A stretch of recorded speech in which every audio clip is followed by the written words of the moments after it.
Hola queridos estudiantes, ¿cómo están? Espero que se encuentren muy bien en sus casas y que toda su familia esté muy bien también. Vamos a partir revisando las tareas que les dejé la semana pasada, que tenían que ver con la carta, ¿cierto? Después, en una presentación de PowerPoint, vamos a ver 3 verbos irregulares, que son haber, tener e ir. Y finalmente les voy a enviar una guía sobre esos verbos y sobre las cartas, ya, para que resuelvan y me envíen, por favor. Ya, entonces la primera carta era la carta que escribió Dolores Vicuña Maquena a su madre, ¿cierto? Bastante nostálgica, ¿cierto? Pensando como un poco tristemente sobre el pasado. Entonces vamos a ver las respuestas. De la pregunta número 1, que dice, ¿desde dónde escribe Dolores? Considera todos los detalles entregados en la carta. Bueno, sabemos que es de Valparaíso al principio y sabemos que está en la casa donde vivían ellos con la familia cuando ella era pequeña. Ya, porque dice viviendo en la misma casa que vivimos cuando yo era chica. Entonces claramente lo informa. Después, ordenar cronológicamente los hechos de la vida de Dolores, ¿cierto? Según lo que informa en la carta. Primero sería Dolores vive con su familia y con Luisa en Valparaíso. Después Luisa se casa, después la familia se va de Valparaíso y Dolores tiene varios hijos. 4 sería Dolores y Luisa regresan a Valparaíso a vivir a su antigua casa. 5, Luisa escoge el mismo dormitorio que tenía cuando niña en la casa de Valparaíso. Y 6, Dolores le escribe la carta a su madre. 3, ¿qué significado le das a la frase el mudo lenguaje de los recuerdos? Explícalo con tus palabras. Bueno, aquí más se refiere a cómo las cosas y los lugares que ella ve le van trayendo recuerdos, ¿ya? Entonces tienen su propio lenguaje los recuerdos. En el fondo no es necesario conversarlos, sino que son cosas que uno siente. Por eso dice que son mudos. 4. ¿Cómo crees que fue la vida de Dolores y Luisa en Valparaíso y por qué? Bueno, según lo que ella dice en la carta, tiene recuerdos felices y tristes, ¿ya? Entonces seguramente, como en casi todas las familias, ¿cierto? Había momentos de mucha felicidad y alegría y otros más bien amargos. Ya eso se puede rescatar de esta breve carta, tampoco cuenta muchos detalles, pero sí se puede sacar eso en conclusión. Y la última parte es una reflexión personal de ustedes, así que la vamos a pasar. Después les pedí que leyeran este breve texto que habla sobre Antoine de Saint, el nombre que ya ustedes saben que no puedo pronunciar, pero el escritor del Principito, Antoine, no sé. Y aquí les cuenta un poco de su vida, ¿ya? Para contextualizar la carta que viene después. Entonces nos dicen que él nació en Francia, ¿cierto? En 1900.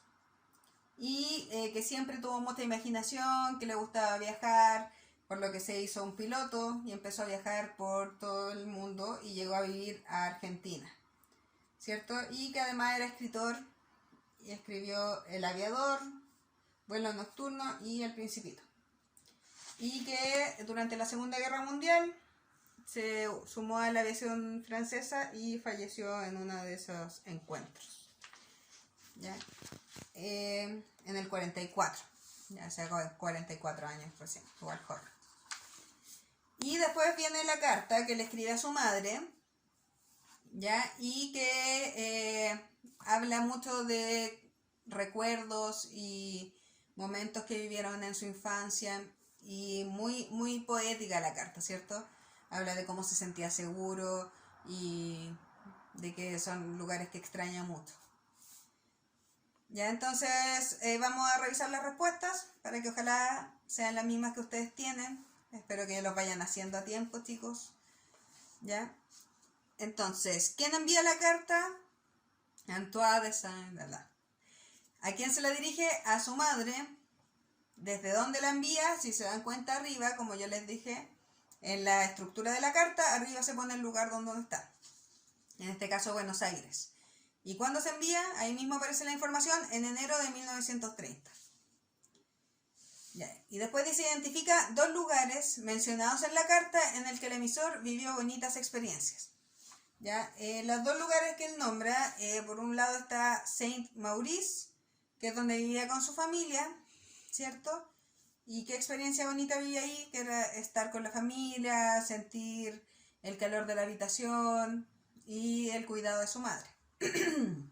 Y después el Estrecho de Magallanes, que es el lugar donde él dice que viajó hace poco, que tuvo una expedición y que lo encontraba muy hermoso y que la gente era muy amable. 3. ¿Qué representa la estufa de Saint-Maurice para Antoine cuando niño y por qué? ¿Ya? Él decía que esa estufa que había ahí le daba mucha tranquilidad y se sentía protegido por el calor que daba y por estar en un lugar seguro, en el fondo. Después lee las siguientes expresiones y explica con tus palabras a qué se refieren y qué idea comunican. ¿Ya? Esto tiene que ver con el lenguaje figurado que habíamos visto, que es un lenguaje que debe ser interpretado, que no es textual, no es literal. Ya como yo les decía, se me partió el corazón, no quiere decir que de verdad se me haya partido un corazón físicamente, sino el dolor que se siente por una tristeza muy grande. Entonces, en este caso nos ponen dos expresiones y tenemos que ver a qué se refiere. Un océano sin límites al cual la gripe daba derecho. Aquí se refería a que él decía cuando se enfermaba, era un momento muy bueno para él porque la mamá lo dejaba dormir en la otra cama de su pieza y ahí también había una estufa y se sentía muy protegido. Entonces, ¿a qué se refiere? A la experiencia de poder estar en la pieza de la madre. ¿Y qué idea comunica? Que era un lugar donde no podía estar siempre, ¿cierto? No lo dejaban siempre quedarse acostado ahí, sino que era algo que pasaba de vez en cuando y que le producía mucha felicidad. Y después la otra expresión es una chimenea viviente. En este caso se refiere a la madre, porque él decía que la chimenea le provocaba mucha felicidad y seguridad y que su madre era como una chimenea viviente. Entonces, ¿a qué se refiere? A la madre. ¿Y qué idea comunica? Que es una persona muy cálida y cariñosa y que le otorgaba protección también. 5. ¿En qué situación se encontraba el emisor cuando escribió la carta? Infiéralo y justifica con 2 pistas del texto. Bueno, podemos asumir que se encontraba como en su habitación y de noche. ¿Por qué? Una pista es que dice, durante el día hice esto. Entonces quiere decir que ya no es de día, sino que probablemente es de noche o tarde noche. Y la pista 2 dice, él dice que está leyendo. ¿Ya? Entonces generalmente uno donde está tranquilo leyendo puede ser en la pieza de uno. Puede ser, también podría ser en el living o donde sea. ¿Ya? Pero es una idea que uno puede sacar. Con la información anterior concluye. ¿Cuál era el propósito de la carta? Era más que nada comunicarle a su mamá qué estaba haciendo, sus experiencias y avisarle que le iba a mandar un poco de dinero. ¿Y qué mensaje comunica? Más que nada es un mensaje como un poco triste también, ¿cierto? De anhelar estar en el hogar materno, de sentir esa protección y recordar lo que eso era. ¿Ya? Entonces, eso era principalmente la actividad que le había dejado. Como les dije anteriormente, ahora les voy a mostrar un PPT sobre esos verbos y les voy a dejar una guía que me tienen que enviar. Eso más que nada, les mandé por mail las notas de la prueba anterior del libro y el libro también que tienen que leer ahora, que es El Príncipe Feliz y otros cuentos de Oscar Wilde. ¿Ya? Son 5 cuentos nomás que tienen que leer, no es tan largo, pero por favor léanlo y esfuércense mucho para en la próxima prueba hacer respuestas un poco más largas. Ya el lenguaje es una de las principales habilidades que hay que aprender, es a comunicar las ideas y desarrollarlas. Hay algunas materias, yo ya les he explicado esto, sé que digo esto seguido, pero hay algunas materias donde es importante ser preciso y concreto, como en matemáticas, por ejemplo, que hay respuestas claras y tienen que ser precisos. Pero el lenguaje, una habilidad importante es desarrollar las ideas, poder expresarlas bien, detalladamente, ¿ya? Porque además yo solo me entero de que ustedes se leyeron bien el libro si es que me pueden argumentar las cosas que ponen, ¿ya? Si les pregunto cómo es alguien, no me pueden poner simpático, o bien y mal, o más o menos. Ya tienen que desarrollar las ideas, chiquillos, es muy importante, ¿ya? Así que eso, cuídense mucho y nos seguimos viendo ahora con el PowerPoint. Bueno, niños, entonces como les decía en el video, ahora vamos a pasar un contenido sobre los verbos haber, ir y tener. Recuerden primero que los verbos son palabras que representan acciones, ya cosas que se hacen. En este caso, haber es un verbo, ir también y tener, porque todos implican una acción, ¿ya? ¿Qué diferencia o qué gracia tienen estos verbos a diferencia de otros? Es que son verbos irregulares, ¿ya? ¿Qué significa un verbo irregular? Como habíamos visto antes también con los participios, los verbos irregulares son aquellos que no siguen las reglas comunes de los demás verbos. Ya la mayoría de los verbos se guían por unas mismas reglas. Sin embargo, los verbos irregulares se arman de formas muy improbables, de formas que no son tan fáciles de predecir. Ya la mayoría de los verbos uno sabe casi por lógica cómo se van a conjugar. Sin embargo, los verbos irregulares complican un poco esa situación. ¿Ya? Y es muy importante aprender sobre estos verbos haber, tener e ir, porque son verbos que se usan mucho en el lenguaje cotidiano, que siempre van a estar usando en las pruebas o cuando escriban cualquier cosa.